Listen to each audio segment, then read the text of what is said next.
نماز ایک ایسی چیز ہے کہ شیطان کی پہلی کوشش یہ ہوتی ہے کہ نماز پڑھنے نہ دے. پڑھنے نہ دے سے مراد اول وقت تو ڈراپ ہو جائے, اور اگر اول وقت نکل جاتا ہے تو اس کے بعد جتنا ہو سکے نماز کو تاخیر میں ڈیلے کرتا جائے یہاں تک کہ نماز چھوٹ جائے. اور پھر اس کے بعد اگر کوئی نمازی بے ہر طور نماز پڑھنے کے لیے شیطان کو شکست دے کر کھڑا ہو جاتا ہے تو آپ کے سارے بھولے ہوئے کام وہ آپ کو یاد دلانے آتا ہے, جو کچھ بھول گئے ہیں.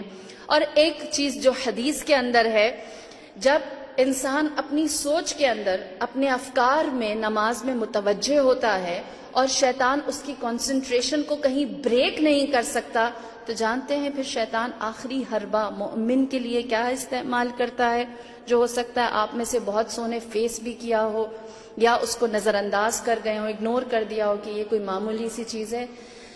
شیطان آتا ہے اور اس نمازی کو کس کرتا ہے, چومتا ہے اس کو. اور جب چومتا ہے نماز کی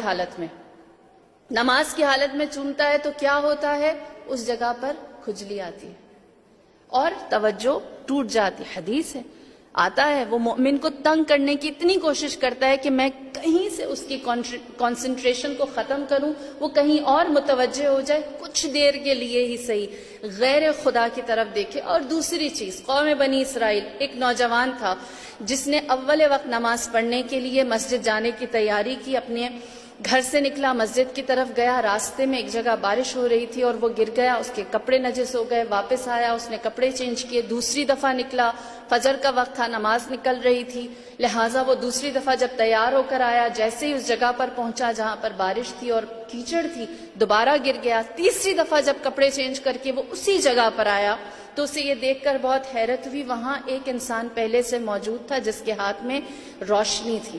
اس نے کہا اندھیرے کی وجہ سے بار بار گر جاتے, آؤ میں تمہیں مسجد تک پہنچا دیتا ہوں.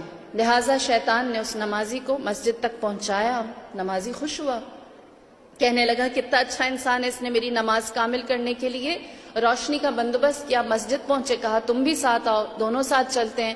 تو اس شخص نے جو روشنی لے کر کھڑا ہوا تھا, اس نے کہا میں نہیں آ سکتا مسجد کے اندر. اس نے وجہ پوچھی, کیا وجہ ہے؟ تو کہنے لگا کیونکہ میں نماز نہیں پڑھتا.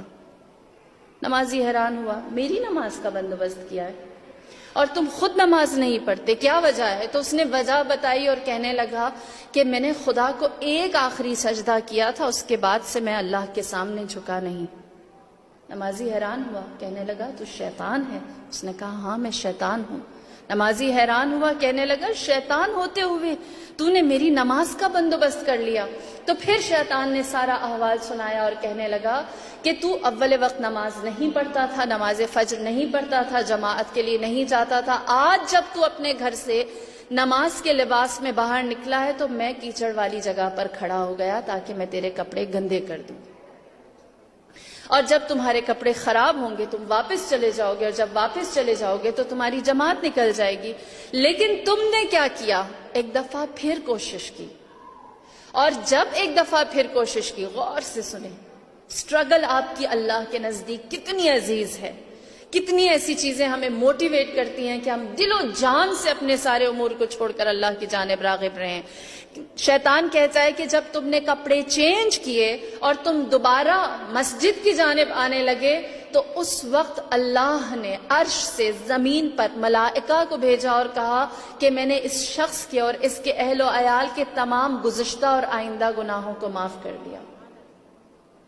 کہتا ہے کہ جب میں نے یہ دیکھا کہ تمہارا مسجد میں نہ جانا اتنا مشکل, شیطان کے لیے مشکل تھا, لہٰذا میں نے دوبارہ گرایا کہ کم سے کم اس کو تو کچھ حاصل نہ ہو.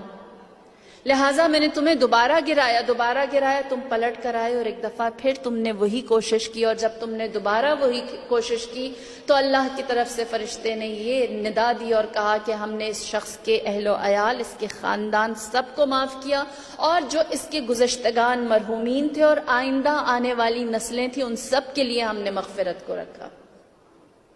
وہ کہتا ہے شیطان کہ جب میں نے یہ دیکھا میں نے سوچا اب تیسری دفعہ یہ کہیں گر نہ جائے. اگر یہ گر گیا تو ہو سکتا ہے خدا پورے شہر کو معاف کر دے. اتنی بڑی معافی سے بہتر ہے کہ یہ اب نماز کے لیے چلا جائے. دیکھیے نمازی اپنی جگہ محترم ہے، لیکن نماز کے لیے کوشش کرنے والا اور نماز کی جانب جہاد کرنے والا وہ خدا کے نزدیک زیادہ عزیز